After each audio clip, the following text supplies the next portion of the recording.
মাতা পিতা এমন একটা জিনিস, তাদের ব্যাপারে উফ শব্দটাও বলা যাবে না। প্রত্যেকটা মা তার সন্তানকে 9 মাস থেকে শুরু করে 10 মাস 10 দিন পর্যন্ত সকল ব্যথা যন্ত্রণা সহ্য করে তার গর্ভে ধারণ করে। এরপরে জীবন চলে যাওয়ার মতো কষ্ট সহ্য করে ওই সন্তানকে সে প্রসব করে।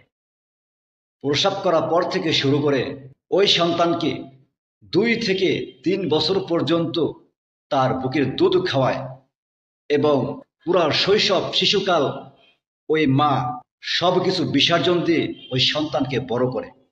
ঠিক তদ্রূপ একজন বাবাও একটা সন্তানের 10 বছর 15 বছর 20 বছর এমনকি 25 বছর পর্যন্ত ওই সন্তানকে তার সকল চাহিদা পূরণ করে।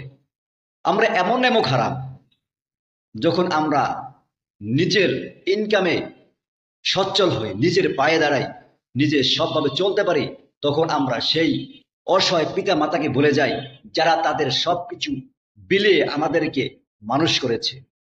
আমরা এত খারাপ। অথচ আল্লাহ রাব্বুল আলামিন বলেন, ফালা তাকুল লাহুমা উফফি ওয়ালা তানহারহুমা।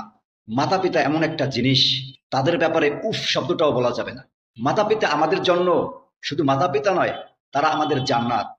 কারণ রাসূল সাল্লাল্লাহু আলাইহি ওয়াসাল্লাম বলেন, হতভাগ্য ওই ব্যক্তি যে তার পিতা মাতা অথবা তাদের কোনো একজনকে পাইল অথচ সে জান্নাত কামাই করতে পারল না। তাই সকলের কাছে অনুরোধ, যাদের পিতা মাতা বেঁচে আছে, আমরা যেন আমাদের পিতা মাতার উপযুক্ত খেদমত এবং দেখাশোনা করি, যাতে তারা কখনো কোনো কষ্ট না পায়।